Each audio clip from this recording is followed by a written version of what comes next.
Hello friends, welcome to my channel. तो जैसे कि बहुत ज़्यादा क्वेरीज आई थी, मुझसे पूछा गया था कि मैंने अभी तक कौन कौन से टीचिंग एग्जाम्स दिए हैं, मैंने कौन सी जॉब की है, मैंने जॉब क्यों छोड़ दी है और मेरा कोई एग्ज़ाम क्लियर हुआ भी है या नहीं। तो इन सभी सवालों के जवाब आज की वीडियो में मैं आपको दूंगी। तो चलिए बिना किसी देरी के वीडियो को स्टार्ट करते हैं, लेकिन उससे पहले मेरे चैनल को सब्सक्राइब कर लें और मेरे साथ बने रहें।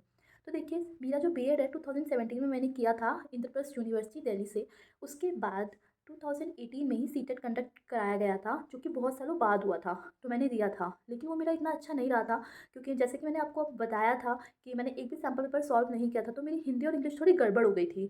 बट स्टिल वो मैनेज हो गया था और मेरा बस वो जस्ट पास हो गया था, पर मैं खुश नहीं थी। तो जब 2019 में दोबारा सीटेट हुआ, तो मैंने दोबारा से दिया और इस बार फुल कॉन्फिडेंस के साथ मैंने पेपर दिया और बिना घबराए, पहले से मैं प्रिपेयर्ड थी वेल। तो मेरा बहुत ज़्यादा अच्छे मार्क्स से वो क्लियर हुआ था।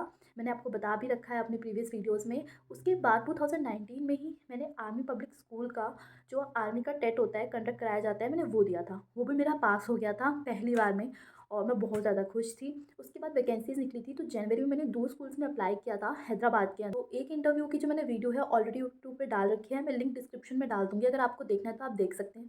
क्योंकि जो रियल इंटरव्यू एक्सपीरियंसेस होते हैं ना, तो वो हमारे बहुत काम आते हैं। जैसे कि हम सभी जानते हैं, हमें केवीएस में भी इंटरव्यू देना ही देना है। तो अगर आप वीडियो देखेंगे तो उससे बहुत कुछ हेल्प मिलती है और आइडिया भी मिलता है।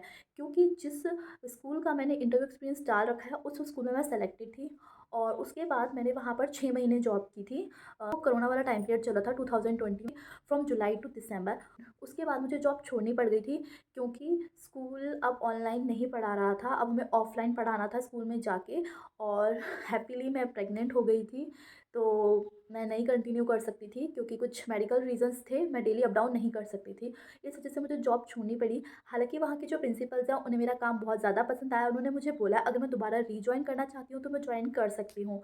बट आपको पता है, एक बार बेबी हो जाता है तो दोबारा से ज्वाइन करना, एटलीस्ट जब तक बेबी 3 to 4 ईयर्स का ना हो जाए, इट इज़ नॉट पॉसिबल। अब मेरे पास एक बहुत बड़ी अपॉर्चुनिटी आई थी जब मैं प्रेग्नेंट थी। DSSB का एग्ज़ाम था 2021 में। आई थिंक सब ने दिया होगा, जब PRT, PGT, TGT सबकी वैकेंसीज निकली थी। और लकीली मैं DSSB में TGT के लिए एलिजिबल थी, क्योंकि मेरे पास बीकॉम ऑनर्स है। अगर आप भी बीकॉम ऑनर्स से हैं तो आपको भी पता है, हम KVS NVS कहीं पे भी एलिजिबल नहीं हो पाते हैं बीकॉम ऑनर्स होने की वजह से। लेकिन DSSB हमें एलिजिबल करता है TGT की पोस्ट के लिए। तो मैं बहुत खुश थी। लेकिन अब प्रेगनेंसी इशू की वजह से मैं इतना नहीं पढ़ पाई, मतलब इतना अच्छे से नहीं पढ़ पाई। मैंने अपना पूरा बेस्ट ट्राई किया था। और जो मेरा मेन रीज़न था ना, मतलब पेपर ना अच्छा होने का, मैं आपको अपने मार्क्स भी बताऊंगी और ये भी बताऊंगी कितना नंबर से रहा।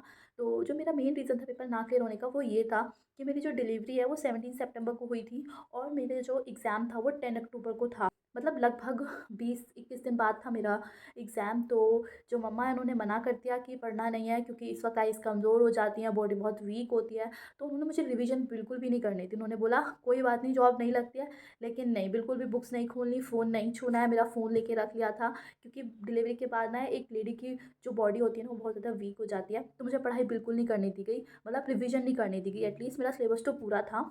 तो अब जब मैं पेपर में गई विदाउट एनी रिवीजन, तो हुआ क्या, जो मेरा जर्नल पेपर था उसमें मेरे थे 67 नंबर आउट ऑफ 100। जो पार्ट ए आता है DSSB का, जो कि नेगेटिव मार्किंग होती है जिसके अंदर। लेकिन जो पार्ट बी है ना, वहाँ पर मेरे 33 नंबर ही थे, जबकि वहाँ पर 40 नंबर चाहिए होते हैं। लेकिन जो कट ऑफ थी ना, वो उसमें मतलब नहीं कर पाई, मेरा 12 नंबर से वो पेपर रह गया। बट ठीक है, कुछ नहीं कर सकते, क्योंकि हमारी जो पहली प्रायोरिटी होती है वो हमारी फैमिली और बेबी होता है।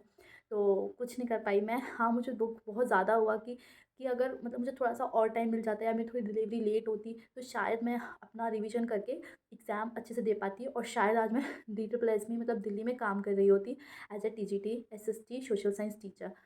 पर ठीक है। उसके बाद अब जो, हाँ, उसके बाद ना 2022 में एक और अपॉर्चुनिटी आई मार्च में। मेरा पेपर था MP टेट का और मेरा वो पेपर भी बहुत ज़्यादा अच्छा गया। 101 मार्क्स थे। तो मतलब इतना ज़्यादा नहीं पढ़ पाती थी, क्योंकि बेबी 4 से 5 महीने का था। थोड़ा बहुत मतलब 10-15 दिन की पढ़ाई मैंने की थी, तो आउट ऑफ 150 मेरे 101 मार्क्स आ गए थे। तो I am happy with that कि ठीक है, मैंने इतना ज़्यादा पढ़ भी नहीं पाई थी। पर मेरा बैड लक था कि वो वैकेंसी, मतलब केस अटका हुआ है उसका MP टेट का। पता नहीं रिजल्ट आएगा कि नहीं आएगा। मैंने PRT की पोस्ट के लिए अप्लाई किया था, क्योंकि वहाँ पे भी मैं PRT के लिए ही एलिजिबल हूँ। तो अब फाइनली जो एक एम्पल अपॉर्चुनिटी आई है मेरे पास, वो केवीएस की आई है।